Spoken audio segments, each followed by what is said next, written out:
Welcome back my channel educational RK point. तो चलिए आज मैं आपको टॉपिक दिख ही रहा होगा आपको थंबनेल और टैग से कि ये है यूजीसी नेट वर्सेस बीएड। बहुत लोगों का ये सवाल था कि इसमें से कौन सा बेस्ट होता है और कौन सा बेस्ट नहीं होता है, किस में सबसे पहले जॉब मिलती है और किस में सबसे पहले जॉब नहीं मिलती है। तो चलिए इसकी क्राइटेरिया, इसकी एलिजिबिलिटी मैं आपको आज हर बात इसके बारे में एक रिलेटेड टॉपिक आपको बताऊंगे।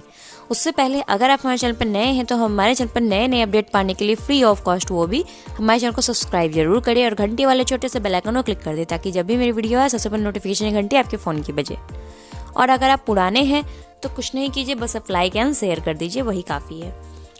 तो इसमें देखिए सबसे पहली बात है कि यूजीसी और नेट कौन से कर सकते हैं। यूजीसी नेट और बीएड दोनों में किसकी सबसे अच्छी जॉब होती है। तो मैं आपको बता दूं तो आप बीएड अगर करते हो तो आपको स्कूलों में जॉब मिलेगी और यूजीसी नेट करते हो तो आपको कॉलेज के प्रोफेसर बनोगे या स्कूल में भी बहुत ही अच्छे पोस्ट पर जॉब मिलेगी। लेकिन ये ज़रूरी नहीं है कि आपको, लेकिन यूजीसी नेट की सैलरी मैं आपको बता दूं तो इसकी सैलरी बहुत ही अच्छी होती है मुकाबले आपको बीएड से ज़्यादा। तो ये आप पे डिपेंड करता है कि आप करना क्या चाहते हो। पहले मैं इसके क्राइटेरिया आप लोगों को एक बार बता देती हूँ। यूजीसी नेट किसी भी कॉलेज में लेक्चरर की नौकरी पाने के लिए इस परीक्षा में पास होना जरूरी है। और दूसरी बात मैं आपको बता दूं तो इसमें आपका मास्टर डिग्री होना बहुत ही जरूरी है। अगर आप जनरल हैं, ओबीसी हैं, तो आपको 55% आप पास, मिनिमम पास मार्क्स आपका होना चाहिए। हायर आप जितने भी कर सको मैक्सिमम। और अगर आप एससी में आते हैं तो आपको 50% का मार्क्स चाहिए ही। यह परीक्षा साल में 2 बार होती है, दिसंबर और जून में होती है। इसकी आयोजन दिसंबर और जून में की जाती है। नेट एग्जाम में 3 पेपर होते हैं। उम्मीदवार अंग्रेजी, हिंदी किसी भी माध्यम से परीक्षा दे सकते हैं। यानी कि अगर आप चाहते हो कि हम इंग्लिश मीडियम में दे परीक्षा तो इंग्लिश मीडियम में दे सकते हो, हिंदी मीडियम में चाहते हो तो हिंदी मीडियम में दे सकते हो। उम्मीदवार यह परीक्षा पहले पेपर में जनरल नॉलेज होती है, जैसे कि सेम एज इट इज, जैसे आप ये स्टेट निकालते हो सेम एज इट इज ये भी है। टीचिंग एप्टीट्यूड, रीजनिंग तथा दूसरे तथा तीसरे पेपर में चुने गए विषयों से सवाल पूछे जाते हैं। यानी कि जो भी आप रहेंगे तीसरे पेपर में आप जो सब्जेक्ट चुने, यानी कि जो आपका सब्जेक्ट मेन रहा है, आप उस सवाल से जवाब देंगे तो ही आप पास करेंगे। नौकरी के अवसर इस क्षेत्र में प्राइवेट, गवर्नमेंट दोनों ही सेक्टर्स में जॉब ऑप्शंस हैं। सरकारी संस्थानों के अलावा उम्मीदवार प्राइवेट स्कूलों से लेकर कोचिंग संस्थानों में भी जॉब कर सकते हैं। यही नहीं, उम्मीदवार खुद का कोचिंग इंस्टीट्यूट भी खोल सकते हैं। जैसे कि आप लिखे हैं कोचिंग के सामने नेट क्वालिफाइड, तो जाहिर सी बात है कि आपके पास बच्चे बहुत आएंगे क्योंकि नेट इतना आसान नहीं होता। शुरुआती सैलरी शिक्षकों को प्रारंभ में राज्य स्तरीय स्कूलों में आकर्षक सैलरी नहीं है। उनकी सैलरी 10 से 20 हजार के बीच में होती है जी, लेकिन अनुभव बढ़ाने के साथ साथ सैलरी भी काफ़ी आकर्षक हो जाती है। यहाँ पे इन लोगों ने ये चीज़ें गलत दी है।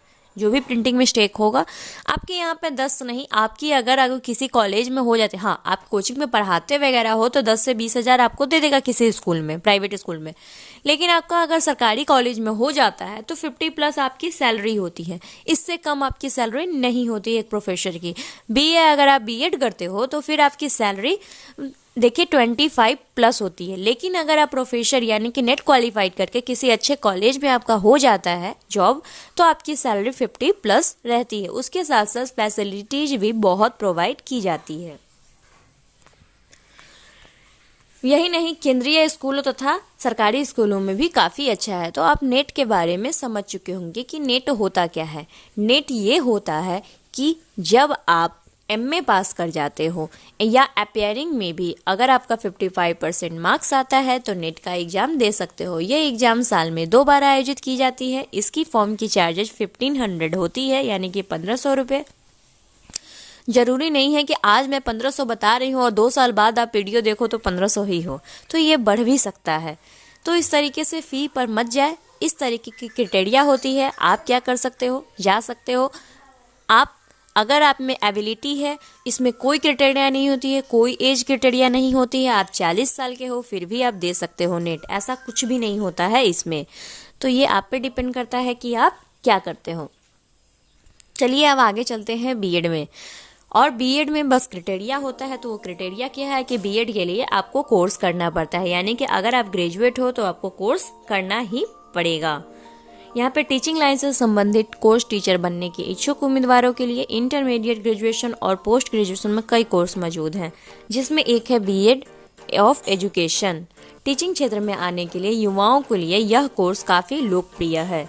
यह 1 साल का कोर्स है और 2015 से बढ़ाकर इसे अब 2 साल का कर दिया गया है। इसके बाद देने से ही आप बीएड करोगे। बीएड में भी एंट्रेंस एग्जाम होता है या कहीं कहीं डायरेक्ट भी एडमिशन होता है। तो अगर आप बीएड करते हो, बीएड के बाद आप एस्टेट देते हो, सीटेट देते हो, तभी जाकर आपको किसी भी स्कूल में जॉब मिलती है। बट इसमें कॉलेज में जॉब नहीं मिलती है। 10+2 तक जॉब तो मिलती है, बट वो कॉलेज अभी के डेट में नहीं आता है। तो ये जान लीजिए कि बीएड और वर्सेज में जॉब किस में जल्दी मिलती है। तो मैं आपको बता दूं तो जॉब मिलती है जल्दी आपको दोनों में ही, सेम चीज़ है क्योंकि दोनों में। लेकिन यूजीसी नेट अगर आप प्रिपरेशन करते हो तो आपको 1 साल में ही जॉब मिल जाता है। आपको कोई क्राइटेरिया नहीं होती है कि आप ये करो वो करो, चाहे कुछ भी करो। आप बीएड करते हो फिर भी तो आप एमए करते ही हो। तो आप देख लीजिए, मेरे ख्याल से जॉब यूजीसी नेट में बहुत जल्दी मिलती है। अब बाकी आप पे डिपेंड करता है कि आप दोनों में से आप में क्या एबिलिटी है, आप क्या करना चाहते हो। धन्यवाद। आई होप कि आपको ये इन्फॉर्मेशन अच्छी लगी।